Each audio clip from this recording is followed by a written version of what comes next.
여러분 반갑습니다. 오늘 방송을 시작하겠습니다. 또 질문이 들어왔네요. 퇴직연금 기금화. 이번 민주당 정부 들어서 가지고 벌써 여러 번 떡밥이 나오고 있습니다. 그죠? 그래서 미리 결론 내리면 지난번에도 한번 영상을 올렸지만 조금 내용을 보충해 가지고 자, 역시 미리 결론을 내리면 전혀 걱정하지 마라. 걱정할 게 없다.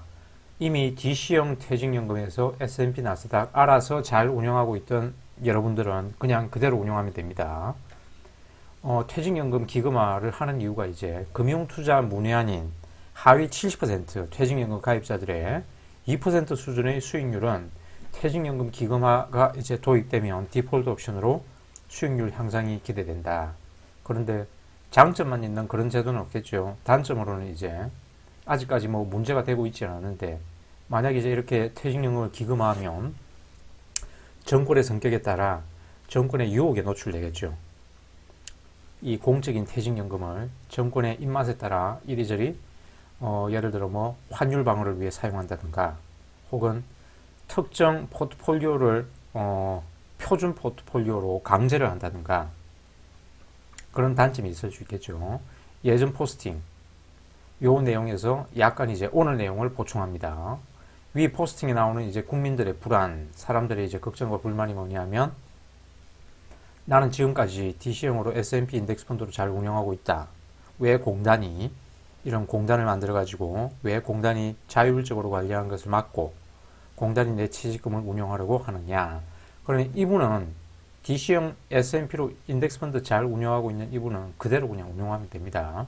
공단은 님과 같은 연금 포트폴리오 운영이 어려운 이런 사람은 투자 지식이 굉장히 높은 사람이죠. 그죠? 하지만 대부분의 퇴직연금 가입자들이 투자에 문외한들이거든요. 그래서 이런 문외한인 투자자들, 이 사람들의 퇴직연금 연평균 수익률이 현재 예금이자 수준이니까 이 사람들을 위하여 디폴트 옵션으로 정책적 자산 배분으로 관리를 해준다.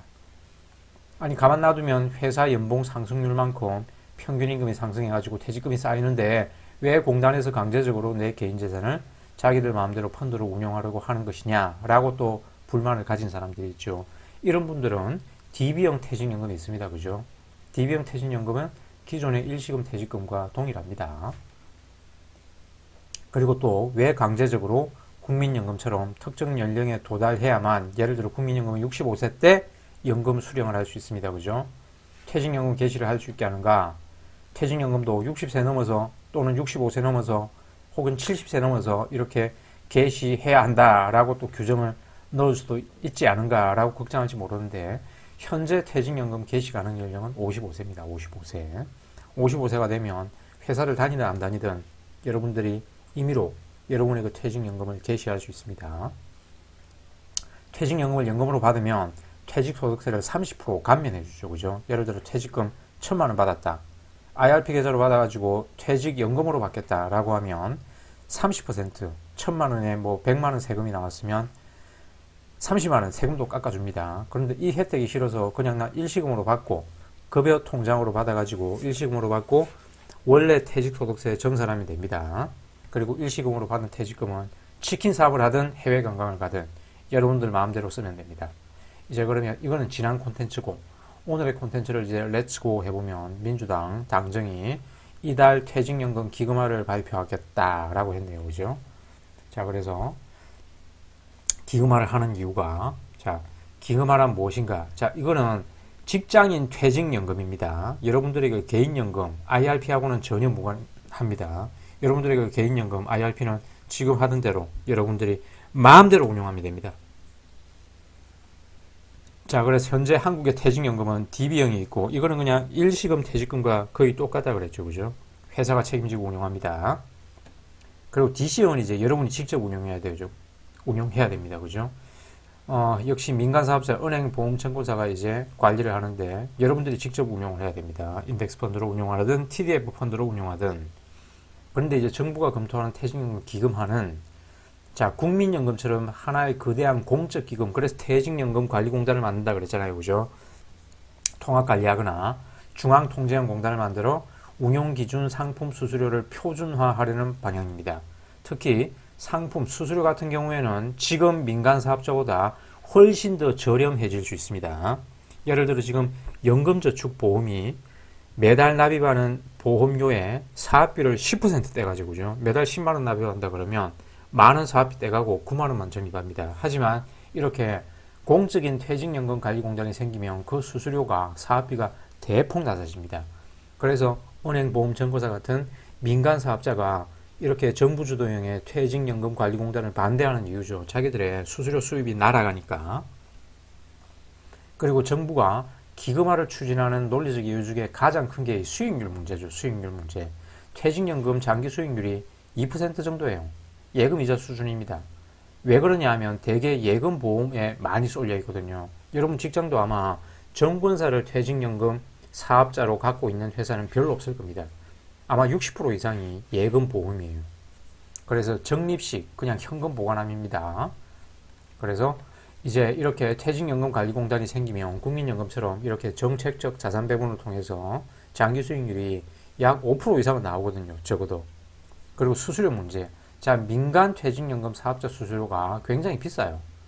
이 자산관리 수수료가 예치금액의 0.2%에서 0.4%를 수치를 하는데, 여러분이 그 퇴직연금 예탁금액이 1억 원이라 그러면 매년 그 1억 원에 0.2%, 0.3%를 수치합니다. 그래서 항상 얘기하는 거지만 장기 복리에서 수수료가 결정적 손실 요인이라고 그랬잖아요. 그죠? 비용과 거래 비용과 이 세금이 결정적 손실 요인이다. 그래서 국민연금의 사업비, 사적연금의 사업비, 이 둘을 비교해 보면 국민연금이 훨씬 저렴해요. 그래서 퇴직연금 민간사업자가 퇴직연금관리공단을 극구 반대하는 이유다. 자기들의 사업비를 이제 못 받으니까. 그리고 노후소득보장이라는 정책적인 목표. 자, 퇴직연금이 1억 이상 쌓여 있는 사람들은 대개 전부 다 이렇게 연금으로 받습니다. 하지만 몇천 정도 되는 사람은 그냥 일시불로 인출해가지고 퇴직소득세 그냥 납부해버리고 일시불로 인출해가지고 다 소비해버려요. 그래서 노후소득 보장이 안 됩니다. 그래서 개인의 금융 이해력에 맡기기에는 노후는 이 공공재적 성격이라 했죠. 여러분들이 국민연금을 아무리 그렇게 욕을 하지만 개인 투자자들 90% 이상은 장기 수익률로 국민연금 이기기 굉장히 힘듭니다. 그래서 제 블로그의 구독자 대부분은 투자에 대한 이해도가 높은 사람들이죠. 그죠? 그래서 전체 국민 상위 10%에 해당되겠지만 대부분의 퇴직연금 가입 사업장 근로자들의 금융투자 이해도는 우간다보다 못한 수준입니다. 심지어 자기가 가입한 퇴직연금이 DB형인지 DC형인지도 몰라요. 그런 근로자가 대부분입니다. 심지어 예전에 한번 예를 들었던 공학 박사 학위가 있는 어떤 투자자도 자기 회사 다니는데 그 퇴직연금을 10년째 넣고 있는데 그게 아직 DB형인 줄 알고 있는 사람들이 있던데 제가 조사해 보니까 DC형이래요. 자, 이런 사람들 굉장히 많습니다. 그죠? 그래서 개인이 잘하는 사람만 잘 된다라는 것은 정치적으로 방어가 불가능하다. 전체 투자자, 전체 퇴직연금 가입 근로자들의 평균적인 수준을 끌어올리기 위해서는 이렇게 퇴직연금 관리공단이 필요할 수 있다. 그래서 또 퇴직연금 기금화의 장점, 규모의 경제를 달성할 수 있겠죠. 그죠? 그리고 글로벌 인덱스 투자가 가능합니다. 지금처럼 은행이나 보험사에 퇴직연금을 가입하고 있는 그런 분들은 연평균 수익률이 2%밖에 안 된다고 그랬잖아요. 그죠? 그래서 운용 비용이 저렴해질 수 있다. 그리고 평균 수익률 상승 가능성이 있다. 개인은 보통 이렇게 금융투자 문의한 70% 이상의 근로자가 금융투자 문의한이기 때문에 대금 이렇게 원리금 보장형 상품에 그냥 넣어두고 있어요. 그러니까 장기 수익률이 2% 정도밖에 안 되죠. 그죠? 그래서 하위 70% 근로자의 평균 수익률은 오를 가능성이 큽니다. 자, 이렇게 퇴직연금으로 노후 보장이 돼야 여러분들의 세금도 결국 절감이 됩니다. 이런 사람들이 2% 정도밖에 안 되는 수익률로 퇴직연금 10년, 20년 쌓아봤자 1억이 채 안 되는 이런 사람들은 그냥 퇴직하면 전부 인출해가지고 빚 갚고 소비하고 해외 관광 가고 그러고 써버려요. 그러고 나서 이제 노후 대비가 안 되니까 또 그런 사람들을 굶겨 죽일 수는 없잖아요. 그죠? 결국 국민 일반의 세금이 투입돼야 됩니다. 그래서 그런 불행을 막기 위해서 하위 70% 근로자의 평균 수익률을 끌어올릴 필요가 있다. 그래서 금융문맹 리스크를 또 이렇게 제기할 수 있다. 노후소득 정책 수단 확보가 된다. 자, 정부 입장에서 이 퇴직연금은 국민연금 부족분을 메우는 보조수단이겠죠. 그죠? 이것도 큰 축을 정부가 퇴직연금을 도입하려는, 퇴직연금 관리공단을 도입하려는 큰 이유가 됩니다. 이제 치명적인 단점이 뭐냐? 이 정치 리스크죠. 항상, 그죠? 항상. 그래서 기금화는 정권의 유혹에 노출될 수 있다. 그래서 디폴트 옵션으로 30% 안전자산은 경기부양용 국채 매입을 강제하거나, 물론 이런 걸 제도로 만든다면, 법률 규정으로 만든다면 헌법재판소에서 다 위헌이 될 수 있습니다. 행정소송이 또 남발될 거예요. 그리고 특정 산업, 정책 테마, 투자 이런 걸 또 표준 포트폴리오로 만들어가지고 강제를 한다든가, 역시 그런 거는 다 위헌 소지가 있기 때문에 이런 부분은 크게 제 생각에는 걱정할 필요가 없는데, 아무튼 아주 최악의 사정을 가정한다면 이런 어떤 정책적인 투자가 강제될 수 있겠죠. 그래서 이런 기금화 이후에도 이렇게 정부가 강제하는 표준 포트폴리오, 예를 들어 A, B, C 이런 포트폴리오만 투자해야 돼. 인덱스 펀드 그런 거 안 돼. S&P 500 인덱스 펀드 그런 거 투자하면 안 돼. 이런 거는 사실 강제하는 규정을 만들 수는 있겠지만 그런 거는 불가능합니다. 이 자본주의를 포기한다는 거죠. 그죠? 그리고 그런 거는 헌법 소송이 남발될 겁니다. 결국 위헌 판결을 받을 거예요.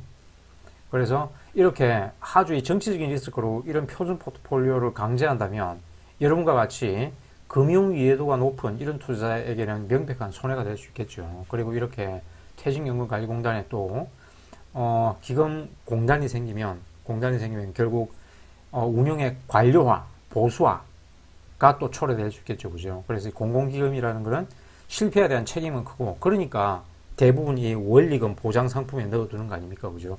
성공에 대한 보상 없습니다. 그죠? 보상 있더라도 아주 작죠. 아주 작습니다. 그래서 국민연금보다 조금 나은 예금이 될 위험이 있다. 이하 나머지 원고는 여러분들이 한번 이 블로그 가셔서 읽어보시면 되겠습니다. 10분 초과했으니까 오늘 방송은 여기서 마치겠습니다. 이상 시청해 주셔서 감사합니다.